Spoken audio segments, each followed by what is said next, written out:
what's been on our mind, the thing we've been thinking about and talking about is the loss of the amazing Prince. Well, first, I didn't want to believe it was true. I mean, 57 years old is so young, you know, and I've been a Prince fan since I was a teenager. I discovered him around the time of Controversy, and I'd been a fan ever since. You know, I'd gone to see him live a dozen times, went to see Purple Rain in the theater 3 or 4 times because I couldn't get enough of it. Loved those records, collected his B-sides because the songwriting was so good. He's just one of a kind. You know, people were calling in that said how much they loved Prince, how much he meant to them, and I'm talking female, male, all different ages who just, they've been touched by his music. So they were calling up, sharing their reflections, their grief, and, you know, and their regret at losing someone so young who was so incredibly talented. And I really hope that the people that are still involved in his estate will release a lot of the great music that he has, because he was always one of these guys who would record and record and record for hours, and he just put the tapes away. And, you know, you can only imagine the treasure of incredible music he's left behind. So it's... When you talk about his sort of, sorry, I didn't mean to step on you there, but his, I mean, he's right. I mean, there was no one genre that's a Prince genre. He transcended all of that.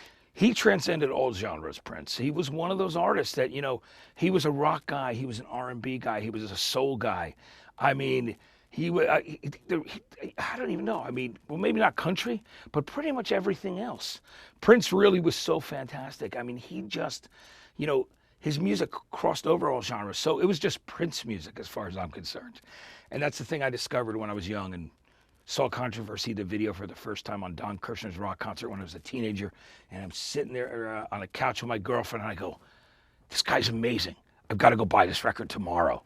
And been a fan ever since. So it was really great to have people that were fans, people that were involved in his life and his music, and people from the Bay calling in and sharing that with us today. Did you ever meet him in person yourself? Yes, I did. I met Prince in Minneapolis. We were going to do a radio sorry, let me start over.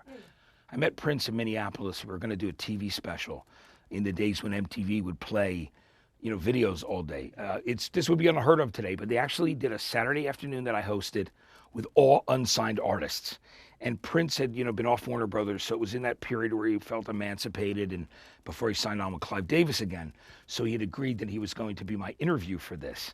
And it was called Flying Indie Under the Radar. We got out there, and I think he kind of felt bad. He didn't really want to feel like he was slapping Clive in the face or anything, because he just signed a new deal with Clive. So he decided, he called up and said, you know, he calls my producer, goes, I really like Matt a lot, and he's a good guy, he knows his music, but I'm not going to do the show because I don't like the name. They go, what do you mean you don't like the name? We could change the name. He goes, I'll tell you what, just come meet me for lunch tomorrow.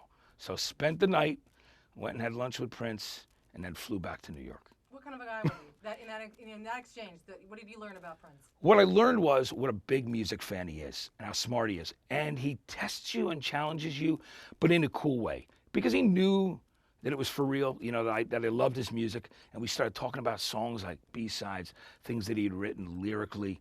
And I think that you know, at that period in time, it impressed him. But he's one of those guys, he's got to keep moving. He lives by his own hours, you know. And that's really what he was like. But wonderful guy.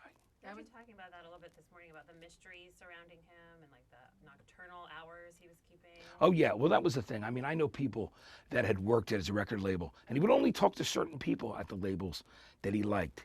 Again, he would test them. But he was such a brilliant guy. I mean, that was his mind at work.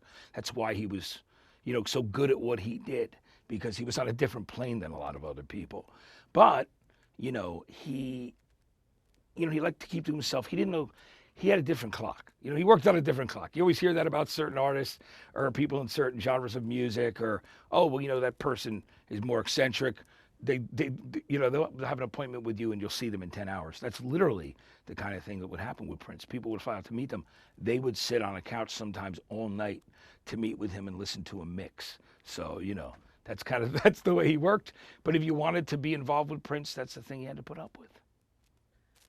Just I mean, this guy was, I mean, especially you're talking about getting in, if you have to go. Yeah, I'm gonna have to go.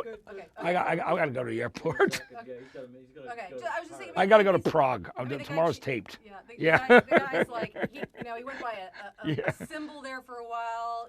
There was all these questions. He's kind of gender bending. I mean, Yeah. This guy was. Well, the thing about Prince was you couldn't really define him with one genre. He was definitely gender bending. He looked at people like David Bowie. He recently covered Heroes. When Bowie died, Prince was doing Heroes. David, another one of my favorite artists who I was lucky enough to work with and become friends with years ago, was somebody that Prince admired Bowie so much because of the fact that it was all the same kind of things. It was never staying with one thing too long. If you got restless, not being afraid to push the envelope, take the chance. And that's that whole, as you said, genre and gender bending thing. And not being, not saying, oh, this is my limitation. If I want to do that, I can do that. I told a story about how when Prince first went to Warner Brothers saying he wanted to make Purple Rain, they were like, who is this guy? What, you've only had 2 hits, 1999 Little Red Corvette. The audacity of this guy.